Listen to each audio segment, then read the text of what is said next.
Sorry. Hi. All right, good morning, welcome back. We are continuing our testimony on H91, and the next group of folks we are going to hear from are folks at the municipal level. We are grateful. Norma, we see that you are first on our list. Chief Hardy, we appreciate you being here this morning, and we would love to hear your feedback both on H91, but on the issue of homelessness in Brattleboro and how that impacts you as law enforcement. So the floor is yours, and we appreciate you being here. Good morning, everyone. Good morning. Yeah, so to talk about the issues that we face here in Brattleboro, it's been quite hard for us because of space, really just having space and having places to be able to open up to people. I feel like it's been a constant battle.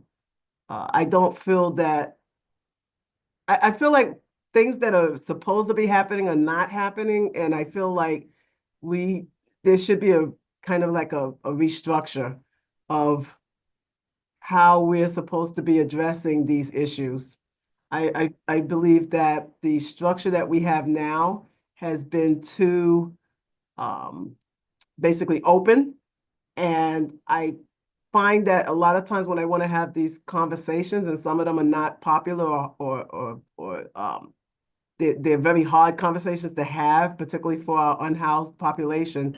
I feel that I don't really know like where to go or who to really have those conversations with where it's going to make a difference. That's actually really helpful to hear. I think one of the things that we are struggling with is the fact that we too agree that there needs to be a change in how the system is structured right now. And so we're really trying to consider the impact on communities and at this point in time, I always, at the local level, encourage people to talk to the field service director for the area as a starting point, which I'm sure you're probably familiar with. Yes. And then if you don't feel like you're getting, enough of a response or a reaction from local field service director, then I just kind of go to the commissioner, which is Chris Winters. But maybe are you seeing? I guess I should ask, what are you seeing with regard to people who are unhoused in your community? Are you seeing differences? I'm not sure how long you've been in your position. Are you seeing differences, from year to year? Are you seeing the need for certain kinds of supports, or just curious about how that is impacting your municipal services as the chief of police? Well, I've been here 3.5 years now. And as everyone probably, I'm sure everyone knows, Brattleboro offers a full array of services. So I feel that a lot of times it's just that as much as we are trying to all come together to have to offer these services to people that need them, there's still little cracks that just happen.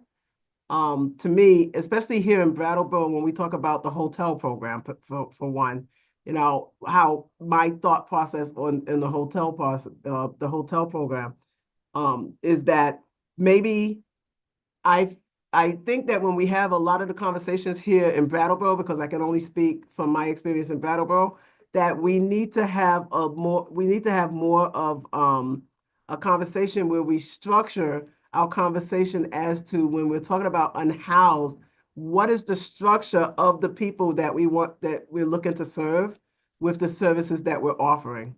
And I believe that a major thing with myself is families. When we have people with children, that are a part of the unhoused population. What are the differences of the services that maybe they may be receiving? And then one of the conversations that we've started having, myself and the town manager, because I brought these up too, that we need to start thinking about when we're thinking about people unhoused, do you think differently when you have elderly, or when you have physically disabled, or when you have veterans? Like, how is the structure that these services are available? So it's what I'm hearing you say is it sounds like that in some cases sort of specialty services. So like for families or for older Vermonters or for people with disabilities, that there need to be specialized supports for those individuals. Is that what you're saying? Yes, I believe so, because I Uh-huh. believe that they don't have the time. They don't have the capacity to wait for these services, maybe as long as someone else can. Right. And I feel like they don't have the capacity. And sometimes when I talk to particular elderly people that are worried about becoming unhoused, they don't have any hope. So they feel hopeless because of the fact that they're already elderly, they already maybe have some disabilities.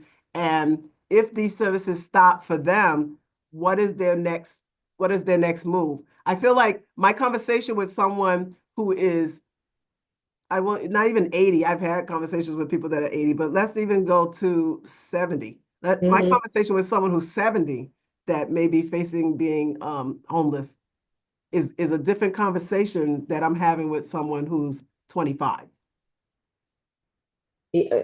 Very different needs, I would imagine, in those cases. Yes. And how do you enter into these conversations? I mean, are these, places where people gather, or, you have a good reputation, Chief. So, I'm imagining that, you probably, are present in the community at different events and things like that. So I'm curious to hear a little bit more about, your engagement with people who are afraid of becoming unhoused. Okay. So yeah, I try to make a point that I try to engage with the community. So I'm always out and about. I think people find that out when they try to reach me for days on end in my office. Because I rarely stay in my office. Um, but just I go to a perfect example, I go to meetings with residents from some of our housing authorities here. Uh-huh. I go to their meetings that they have, like informational meetings for their residents and stuff like that, and talk with them. And sometimes that will come up on a one-on-one conversation, especially about a month ago, I had a conversation with someone who is elderly, who's in a wheelchair, and felt frightened about not being able to continue these services that she was getting. Mhm. And so I think too, sometimes, just having a conversation with people, they just will tell you what their thoughts are. Can I tell them that their thoughts are not um, real, or their fears shouldn't be real? I can't do that. So I usually will listen, and then I'll like go to the authorities and I'll say, well, what is this situation? Does this person really have a real fear? Or is it something they're hearing just from everything else that's happening in community and in the world right now? Yeah. Because I think that happens sometimes.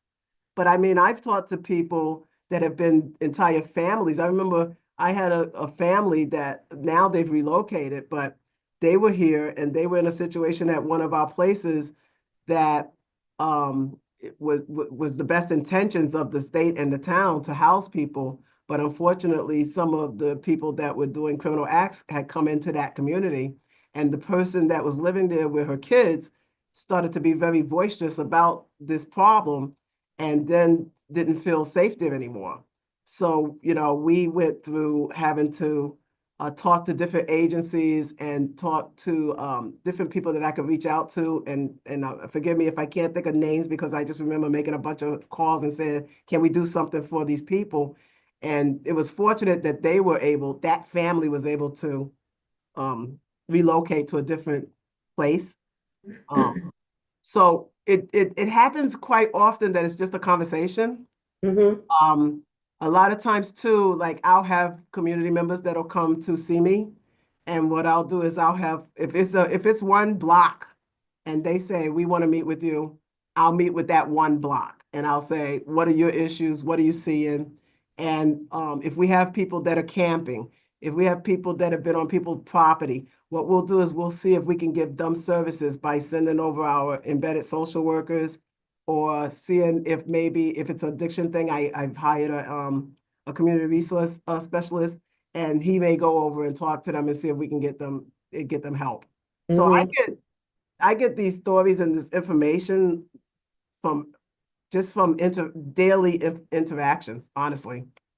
And is the do you have I'm guess I'm presuming that you work with the folks at Groundworks Collaborative and the shelter services there? Yes, well, we work very closely with Groundworks on different levels. We have different things that the town manager has put together, as a matter of fact, that Groundworks is a part of.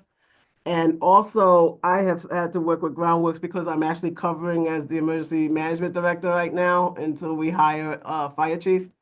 So I've had to work with some of these agencies and even on a different level from that.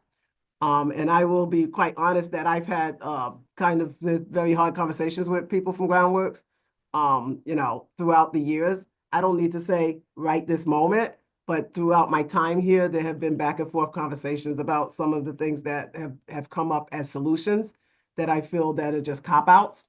And so when I have these conversations, that's not to say that everybody's not doing their best. Of course, I understand that. And I understand that everything is hard to do. And that's why my first sentence to you guys was that I feel like maybe when you're looking at these questions and these kind of bills, maybe to look at how things are structured and how resources are given, and maybe just that might just need a reboot. And that's just my personal opinion. Yeah, yeah. And so I guess I'm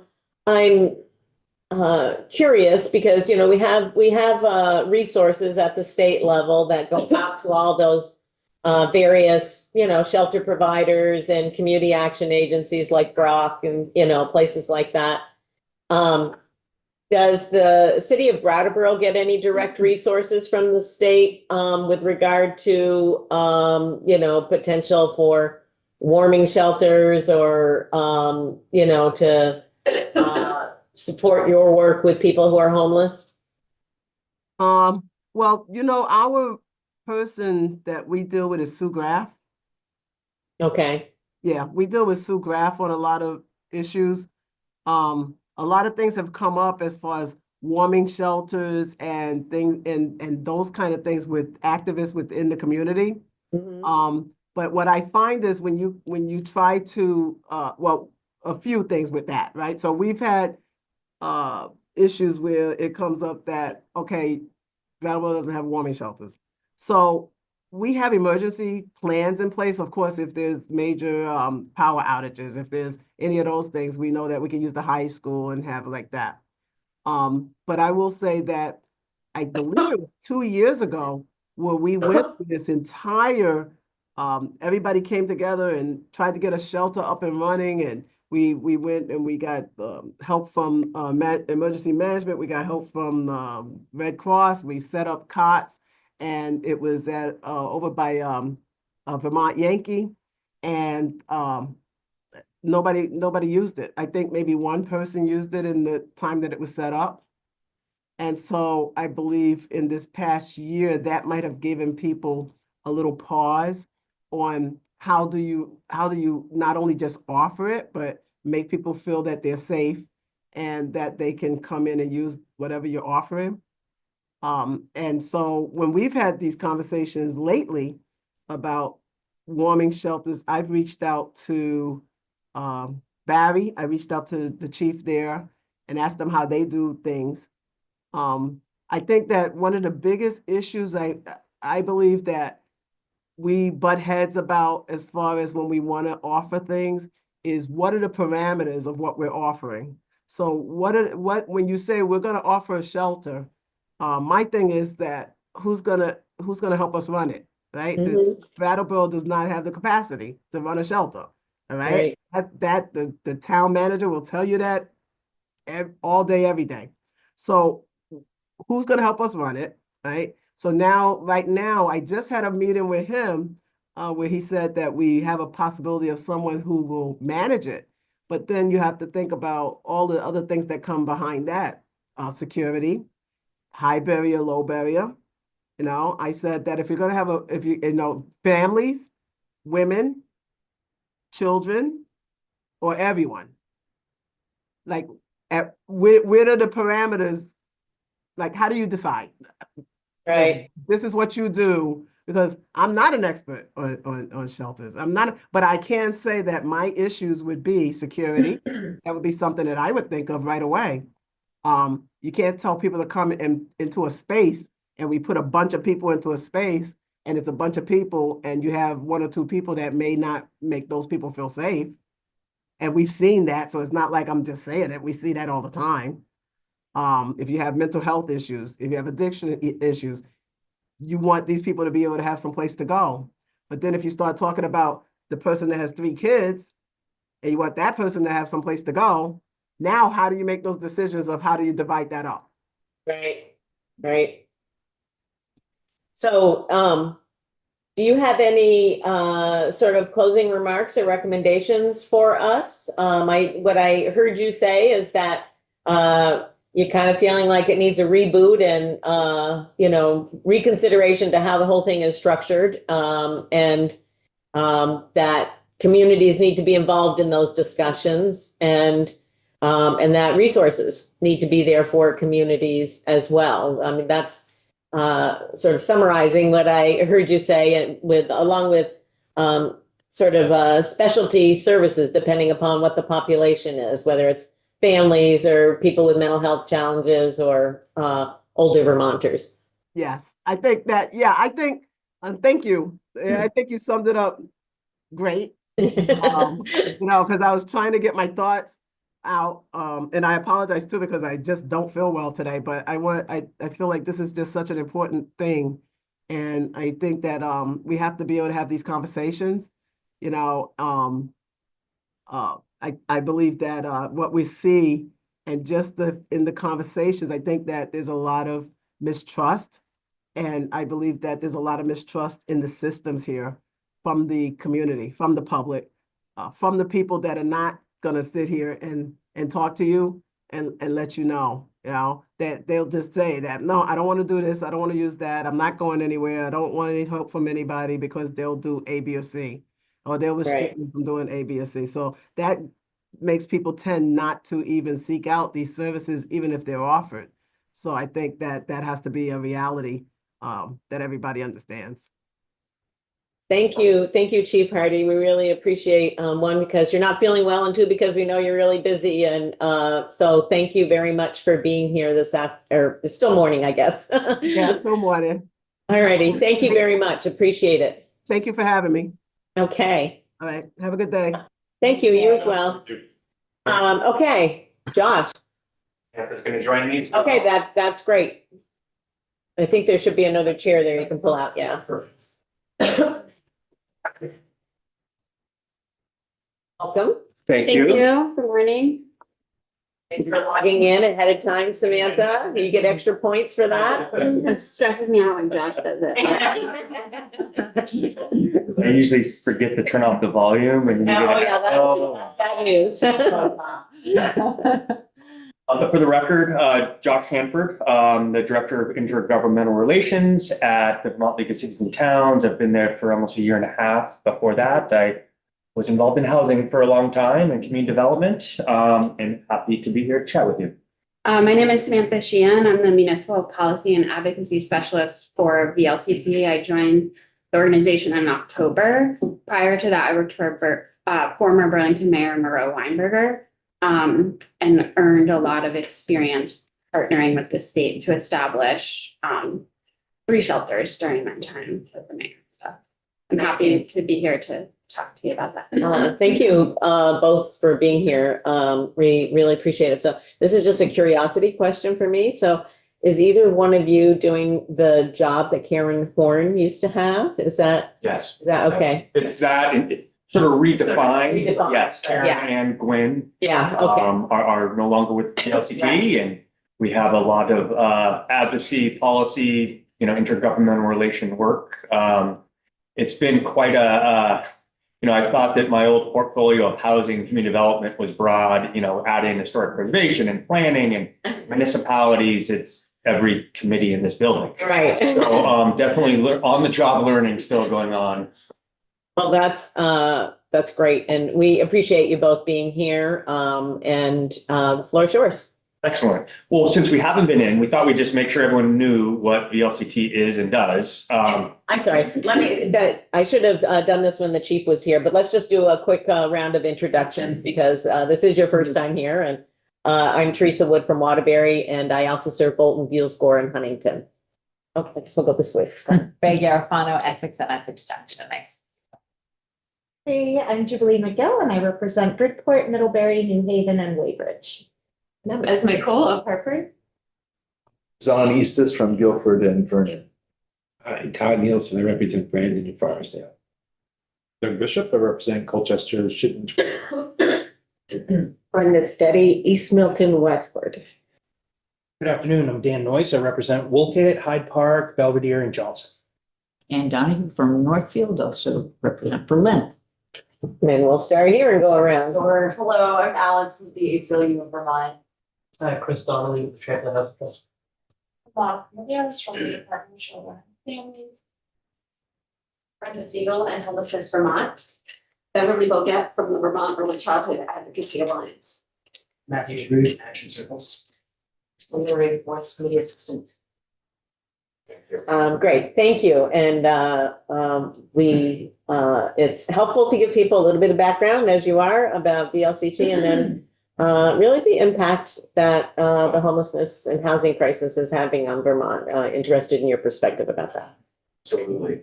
We'll start. VLCT represents every municipality in the state, all of yours. We're a membership organization, so they choose to be members. We're nonprofit, nonpartisan, founded in 1967, with the goal to serve and strengthen Vermont's local government. We also support our communities with workshops and education of local officials. Right now, a number of folks are taking a town meeting tune-up, education. We also provide insurance to municipalities. Most, not every single one in the state, but the vast majority. They need insurance and need protection like any business and like the state. We also provide confidential legal advice from experienced municipal attorneys. We collect a lot of data and use that to help inform policies and provide our members with that data to help make decisions.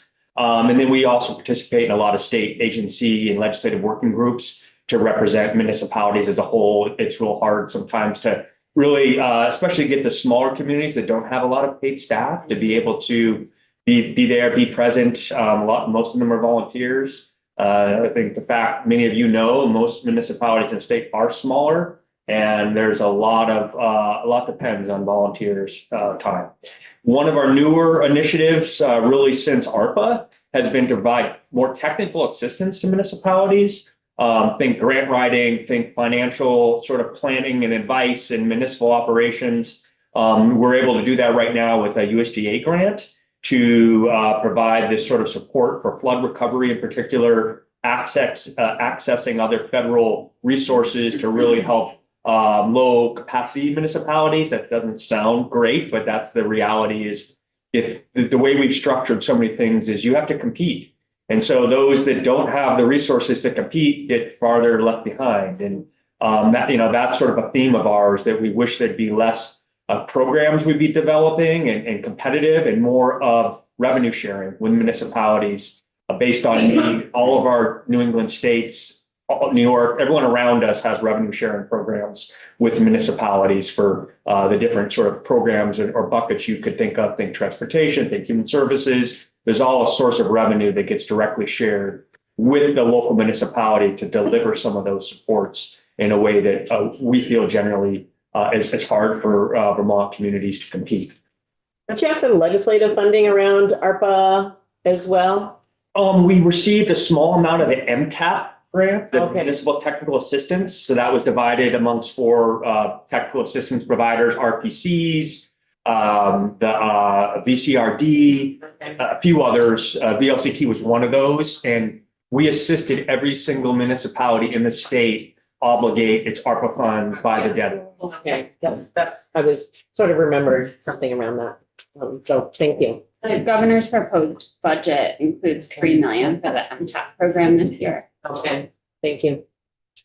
It's silent on how it's sort of distributed, but we're hopeful, being the sort of direct voice to municipalities, we'd be part of providing ongoing technical assistance in municipalities. And as one organization that serves statewide, all of our municipalities have access to the same quality of service from the VLCT team and to all the same programs. That's something that's different about the other ways that service gets distributed. Right, the other organizations you're talking about are and more specialty areas unlike rural development, for instance. Yeah. Okay, thank So, you. Wanted to talk a little bit about the homeless crisis and sort of our big picture thought. There's a lot of text on this screen, I know that, but we want to acknowledge that the real solutions to ending homelessness is dramatically increase housing. If we had more housing, costs would come down, people would have choice. And that's the real solution that we need to double down on and really bring to Vermont. We've been far behind. But we are facing this urgent crisis of unsheltered homelessness, and the sort of existing patchwork of nonprofits and municipal and state systems that support the homeless household seems overburdened and under-resourced at this point. We sort of look back to the history and before 50, 60 years ago, municipalities had poor farms and had some services to help those in need. That all went away. We created the Agency of Human Services that took over the responsibility and the care of those in need. The largest state agency, and then it's increasing sort of reliance on a patchwork of nonprofit service providers. It was interesting to hear Chief Hardy testify. We didn't coordinate, wasn't sure, but we also feel that however well-intentioned that system is, it's breaking and it's not really serving folks in need. So I have a question for you because, when we hear from service providers, they're not going to dispute what you just said, that it's feels like it's under-resourced. And I think that, in this committee in particular, we see that probably more than some of the other committees do, because we deal with all the nonprofits from, the prenatal and birth all the way up through death. And everybody in between. And one of the things that we struggle with in this committee is what role do municipalities have, or do they want to have, or do they not want to have? And, one of the things when we talk, we don't have unlimited resources, but, we are talking about within the confines of, I guess I would say essentially what we're spending today, which is, roughly around $55 million. How should that be portioned out? What should we concentrate on? And should we be providing for high volume areas where there's homelessness, the sort of 5 centers, Brattleboro and Bennington, Rutland, Central Vermont, and Burlington, or Chittenden County. Should we be providing some resources directly to municipalities for their role in trying to support people who are homeless in their communities? So it's a question. That's, I don't really have an answer, but I'm interested in your perspective. And I'm sort of sensing that you think that more resources should be provided to communities. We have the next several slides. Okay, I haven't even looked ahead, so I'm just paying attention to what you're saying.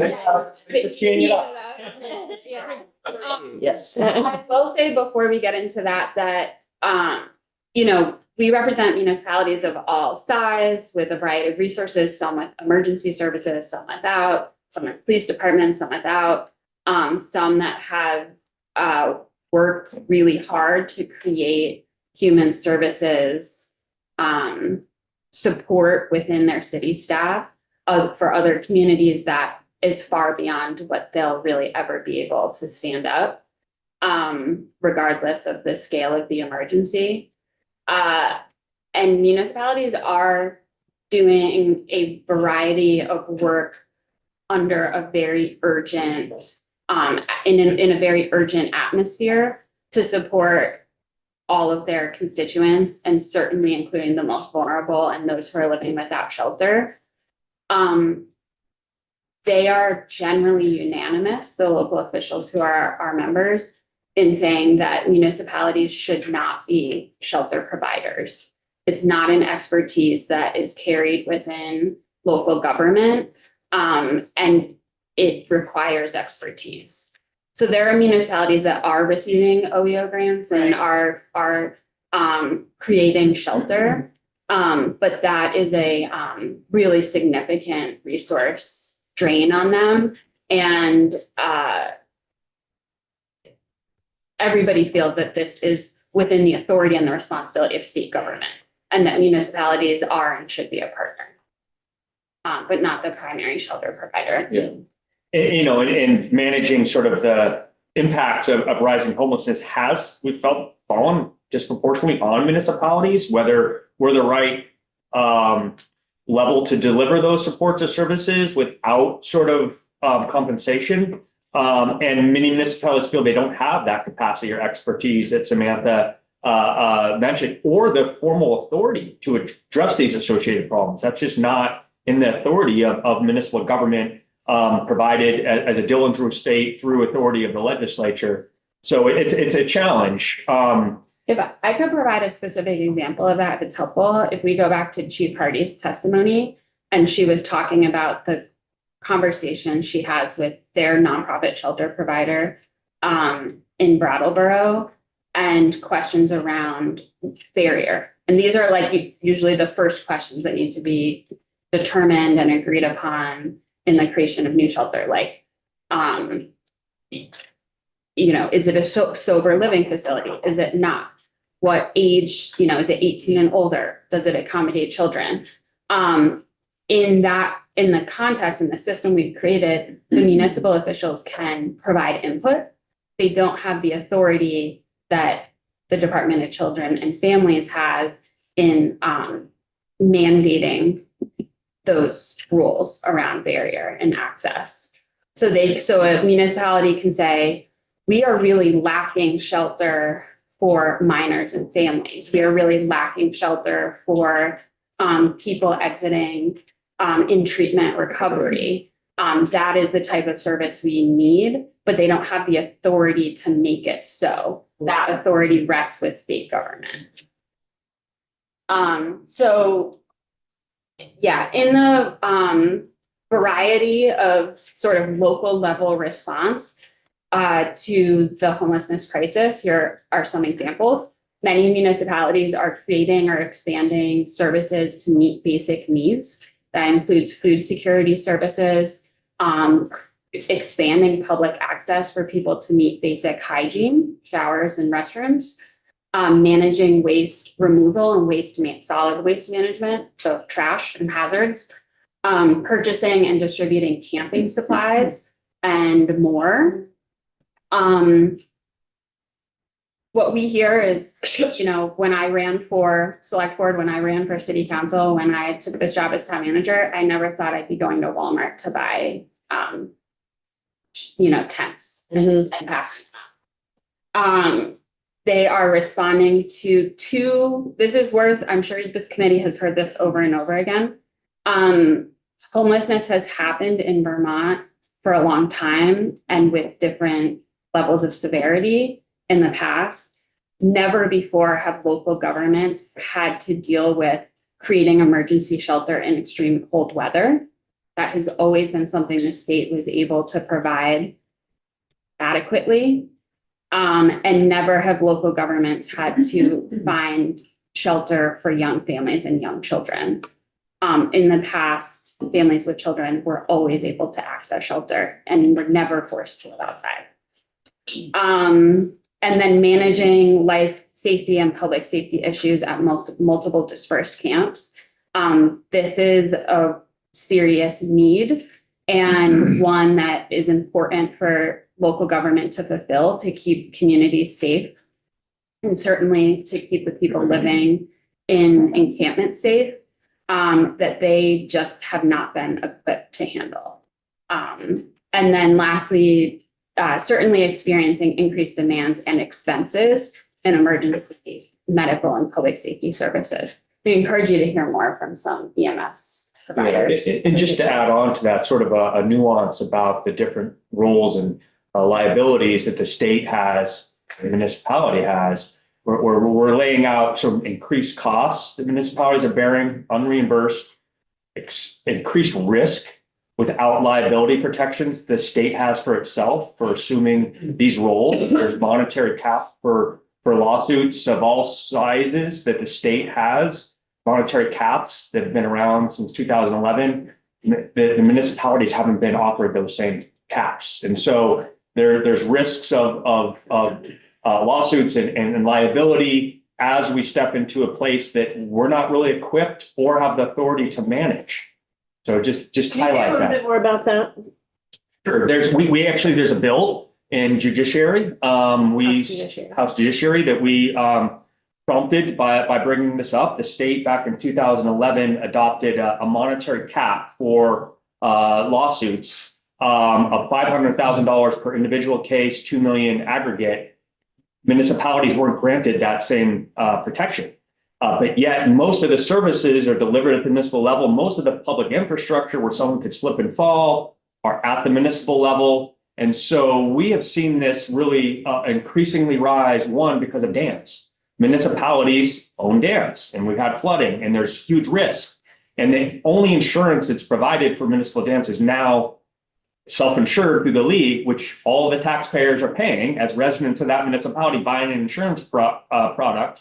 And so we're increasingly finding this liability cap is something we should be afforded for the state. Think of a parking lot, someone slips. Think of a light post that falls over. These have been real cases with very high settlements that have happened at a state park, on a state parking lot. The state has a monetary cap. So what's the bill number?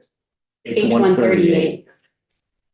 38. Yeah. I mean, I think it's important as we, as we connect and thinking about encampments on public property and, I know the city of Montpelier has enabled people to camp on public property and what are their liabilities and what's to what extent. So Absolutely. we don't have authority in this committee to do that, but thank you for bringing it to our attention. Yeah, I appreciate just the interest and any poking on that. And we've got plenty of I examples. made note of it, so I wanted to.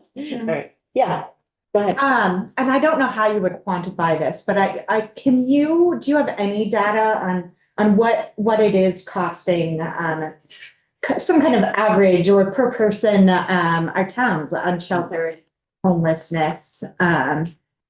Again, I know it's really hard because it kind of looks different and where it goes, but if you have any numbers, that would be great. It's a really good question that we've asked a couple times. What they say is we would love to have the resources to hire someone who could measure that along with all of the other sort of local impact data that would help the municipality make good decisions and expand services that will be meaningful.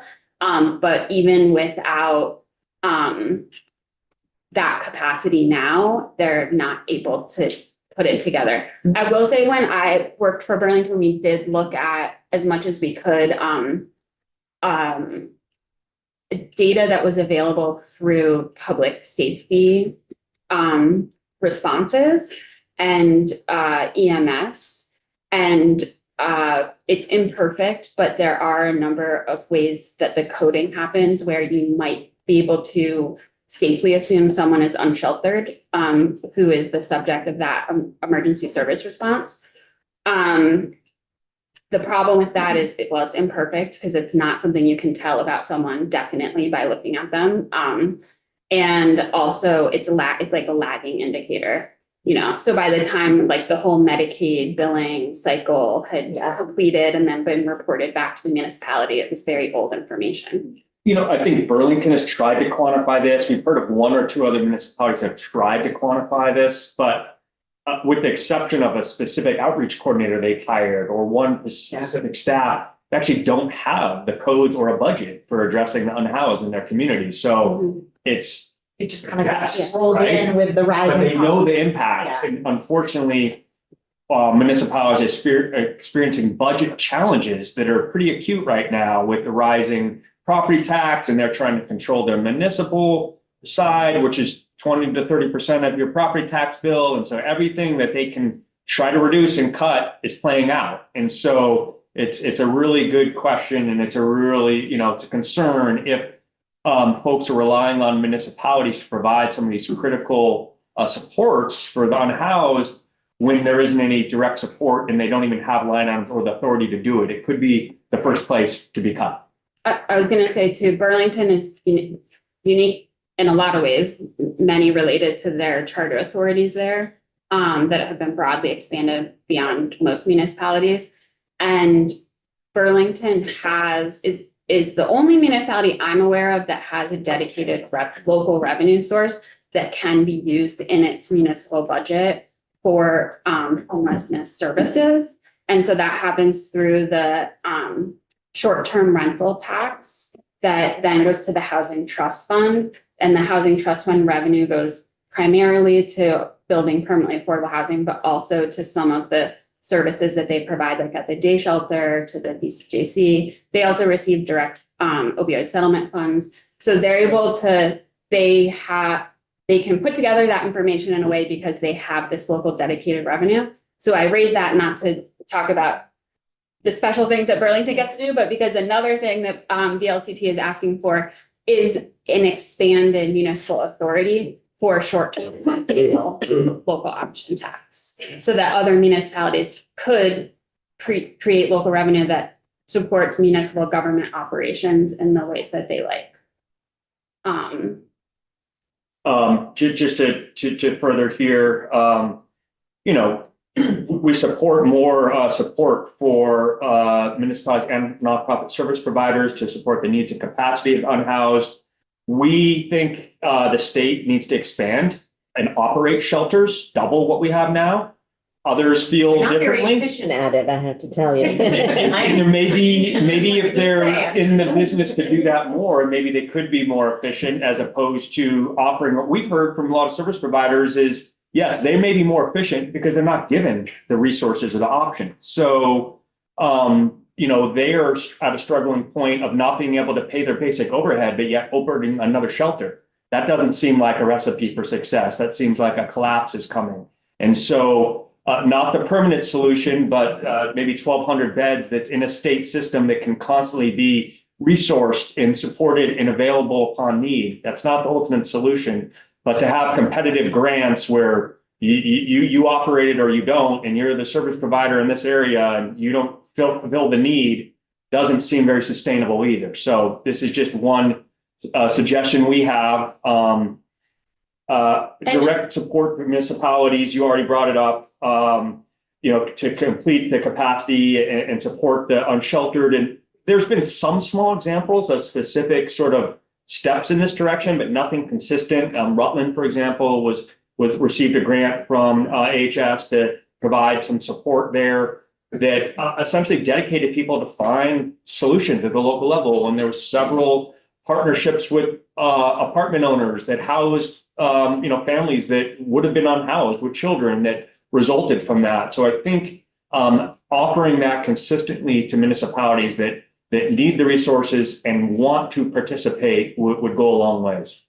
On the first two items, and in response to your correct statement about the efficiency of the shelter funds, we have met several times with many providers around the state, and of course with our members who are municipal officials. And I won't speak for the direct service providers, they should speak for themselves, but a sort of common refrain that is shared between the municipal officials and the service providers that they're partnering with is that they are struggling with the lack of funding for overhead capacity. And also, I understand the way the state makes appropriations and the way the big bill works and the bounds that you have to work within. But both on the municipal side and on the service provider side, we hear over and over again that the short-term funding is making it very difficult, if not impossible, to plan and provide services long-term, and especially when it comes to filling skilled staff positions. Next up, a common request, again, on both sides, is to create and prioritize funding for field-based services. Again, we're just living in a new reality. We were talking in the hallway before coming in, and something I remember often is that this line in a recent 7 Days article that the emergency extreme weather shelter in Burlington, which is sheltering about 80 people in when they open, would have once sheltered everyone in Chittenden County who is living with homelessness. And that was not too long ago. So with the quantity of people we have living in homelessness, they're dispersed, they're in rural communities, they're in urban communities, they're moving around to access the services that they need and to stay safe. We really need field-based services to meet their needs and to ensure public safety. We're maybe not the best person to say this, but we want to support our partners in the service community in asking for this, which is work to eliminate the coordinated entry waitlist and the waitlist to be connected to housing navigation services and case management.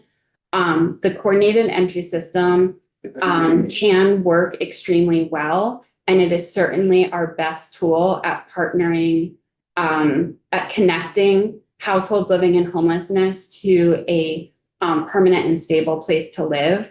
And that doesn't work if people are just sitting on a waiting list. It works when they're able to be onboarded and connected to services. The state and the legislature provided a big infusion with the sort of beginning of the wind down of the motel program to address the waitlist at that time. It was really effective. It happened really quickly, and we were able to quickly connect people to shelter, attached services, and to housing. And we need that sort of push to happen again. And then lastly, you may not know, or you may know, that VLCT members represent about half of the opioid settlement committee. They're the way that settlement was structured and the decisions that we make here in the state of Vermont is that a component of the opioid settlement fund recommendations that you receive really prioritize local input and local leadership. Something that group of people have recommended over and over and over again is funding for stabilization beds. And this is sort of one of those unique impacts of the pandemic where we had a number of beds that sort of disappeared when we opened up the motels, and that investment to reestablish the stabilization bed services for people exiting treatment and incarceration had not come back online. So we'd like, when you look at those funds this year, to make that a priority, the appropriation. I am just, we have a bill to address that H218, and I can't recall from the list of things that we went through yesterday about whether stabilization beds actually made the cut of the voting members. I believe it did. Yeah, I think so. Okay. I think I knew Yeah. additional to recovery.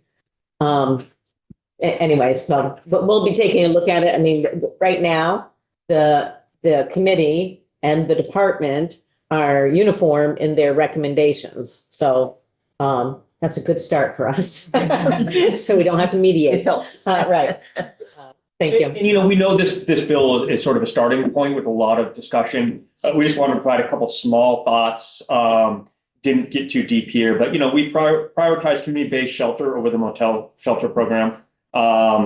Maintain households within the districts where they live, fostering the connections to services, schools, and community we've heard that loud and clear of the challenges that created in municipal level and for the folks experiencing homelessness moving around. We know that we need to control costs. We need to find a way to do that. That's just a reality.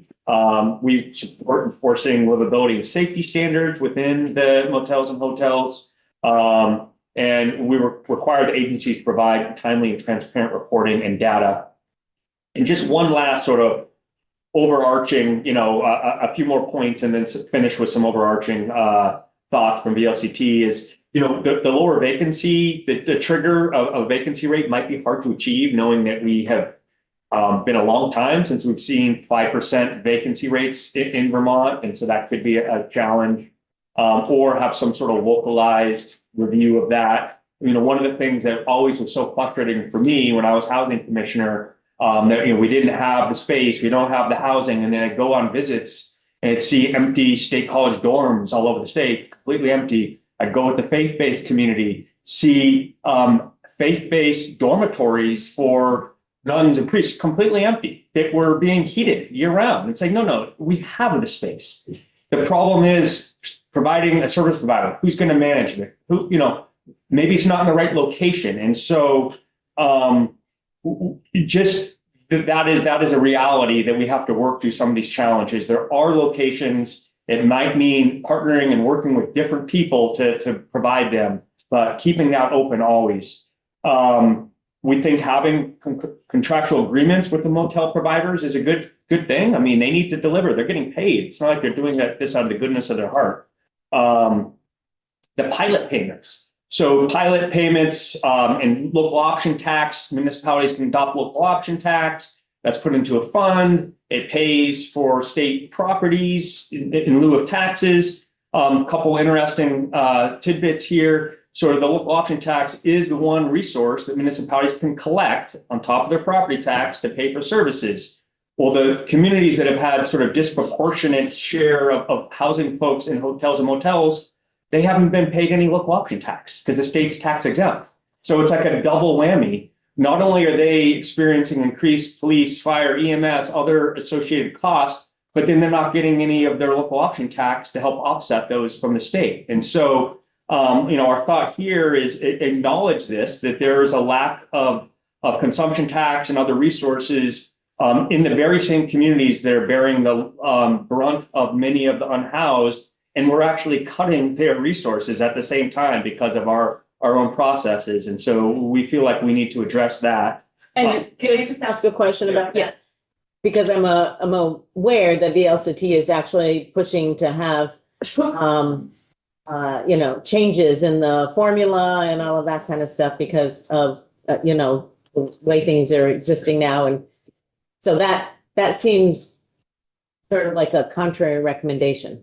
No, so what we're requesting in, so the local option tax in now and before, the state would keep 30% of the 1% and use that in the pilot special fund to make the payments to municipalities that host state properties. Yeah. That 30% plus a fee that is retained by the state has now not only met the full prorated pilot, but it's generated a substantial surplus. That's what we're asking for. This request is specific to the communities with motels that are being occupied by emergency shelter guests because of the state program. So maybe are you saying have the state pay a tax even though they're tax exempt? Right. Yeah, Essentially. if a guest visiting from Connecticut was in that room, they would be paying 1% to the town. Mm-hmm. If that room is occupied for 90 days by someone seeking shelter, the town is not getting that revenue. Well, of course, not all of the towns that have hotels necessarily have the local option tax Right. Correct. option. I don't know which ones do Right. it. So for example, we often hear Colchester, right? They'll say their hotels are housing 60-70% of the folks in Chittenden County that are enrolled in the program. They have a 1% option tax. They're not receiving any 1% on all those rooms, and yet they have more costs associated with all those rooms. Same thing's happening in Rutland. So maybe we should use the surplus out there to remedy that. as Um, opposed to charging the state.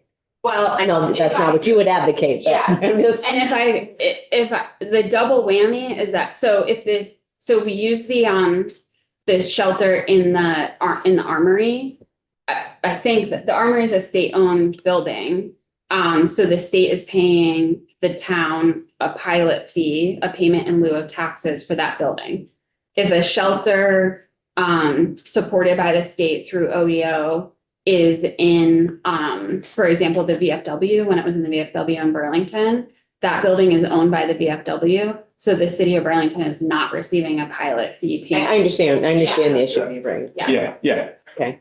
And then, this is more general, but, one clear statement from municipalities is any reforms to the GA hotel program needs to ensure the equitable proportional impacts on municipalities. We've heard that loud and clear. And that, really requiring the state to lead on the homeless prevention and response. I just want to ask one final question and then we have another witness, so I want to move on, but your prioritized community-based shelter over motel shelter. So there isn't any way we're going to have sufficient number of community-based shelters to house, 1,400 households tomorrow. So if we did what you're asking here, then we wouldn't be using the hotels and those folks would be in your communities looking to be housed someplace. So I'm just wondering if you understand the impact of that. I mean, it's very expensive. Community-based shelters are frankly more expensive than housing people in the hotels temporarily.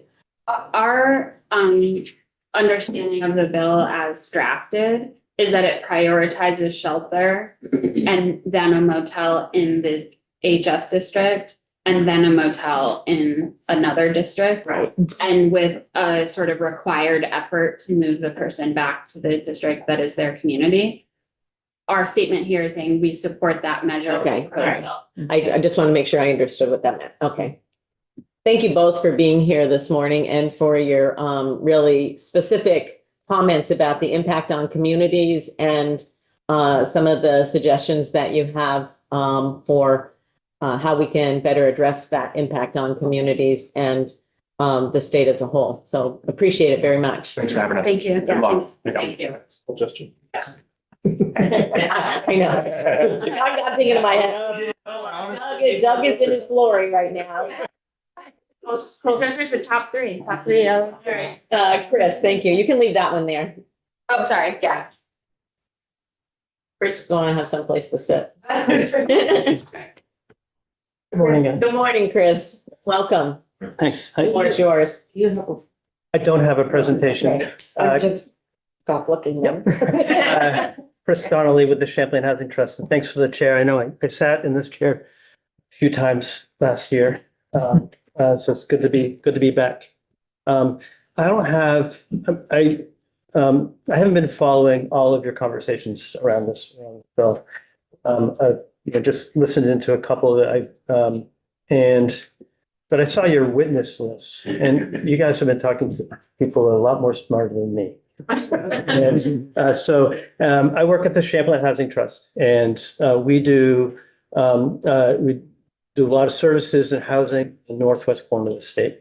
Now, we have a few programs that run statewide, but mostly we stay in that area. We operate probably our own and operate probably more shelter beds or motel rooms than anybody in the state. I think a little over 200 will be online by the end of the week. So that ranges from motel in Shelburne to the pods in Burlington.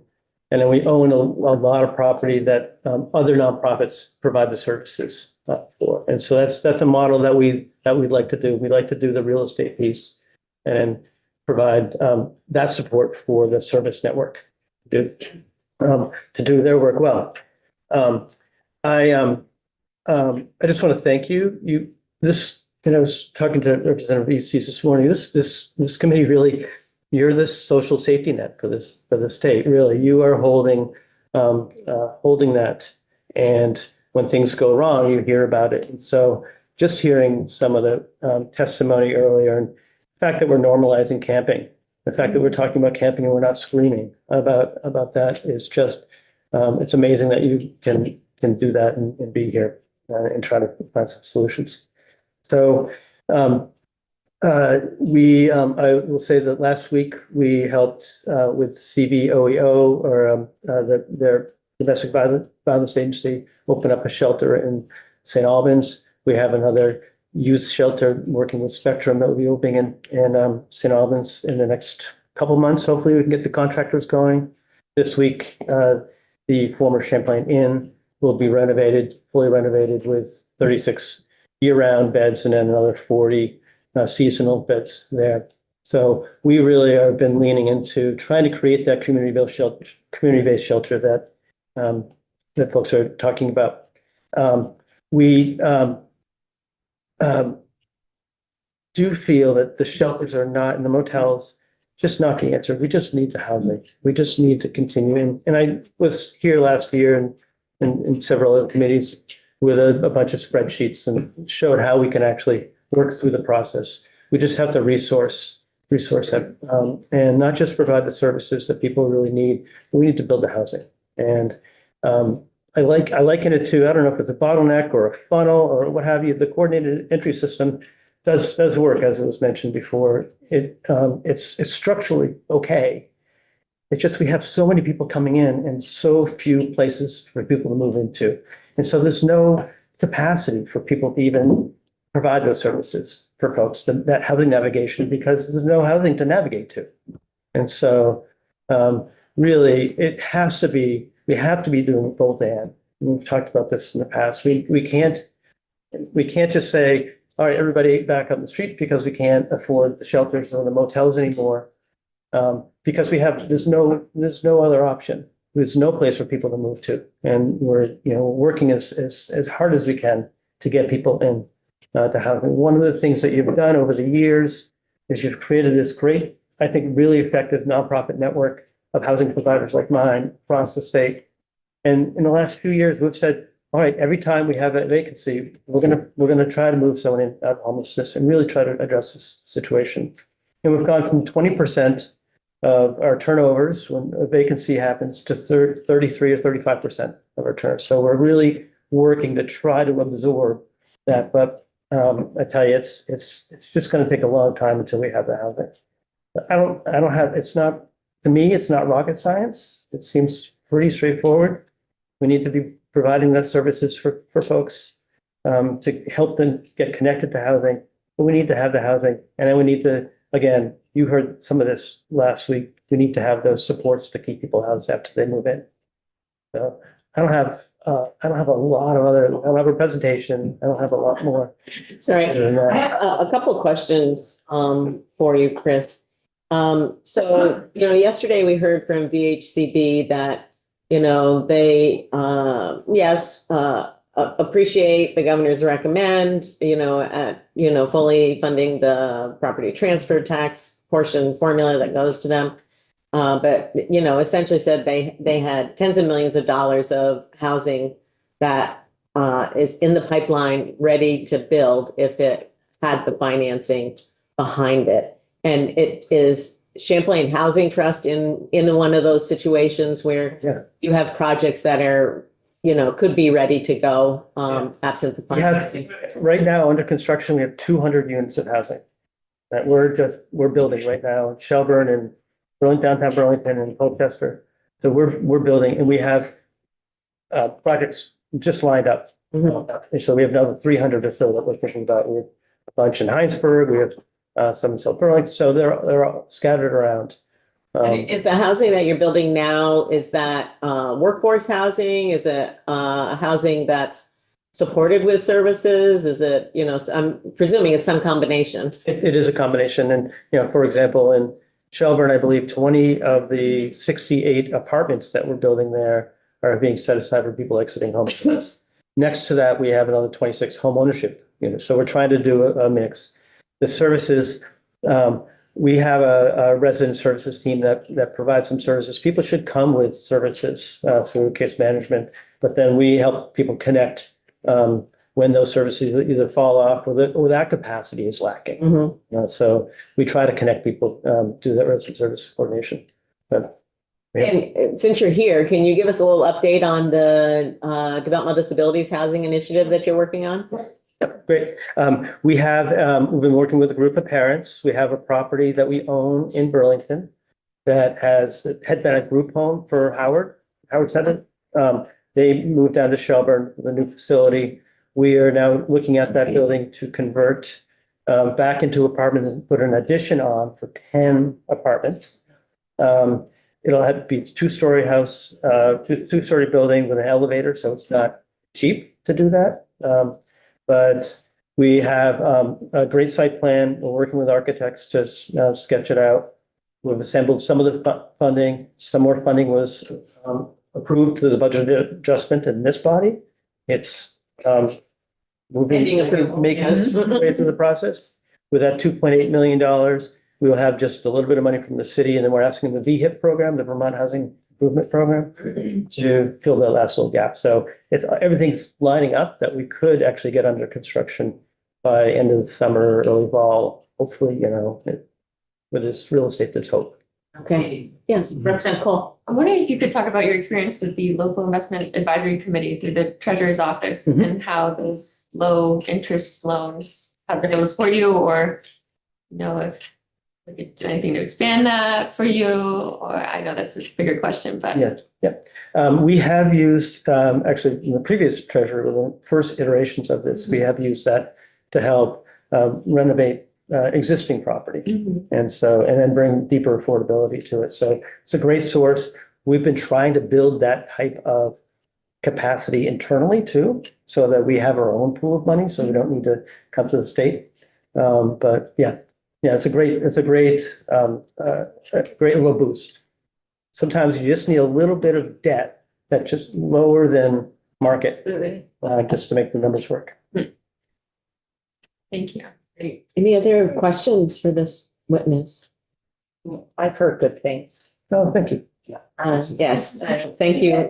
Thank you for, CHT's continuing work in the community and commitment to providing all different types of housing, really. So it's great to see you partnering on the DD Housing Initiative. Yeah, it's great. We raise our hands anytime someone says, do we need some help? We'll raise our hand. One thing I'll just say at the end, we do support the recommendation of the GA task force. Uh-huh. And we signed on to that letter. I think Frank was here this morning to provide that. So support those recommendations. Thank you. Thank you, David. Okay, thank you very much, Chris. Appreciate being here this morning. So folks, after lunch break, we have some testimony from folks here for Recovery Day. It's Recovery Day at the State House, and they'll be joining us, as well as some additional testimony on H91. So, and I just want to remind people that we will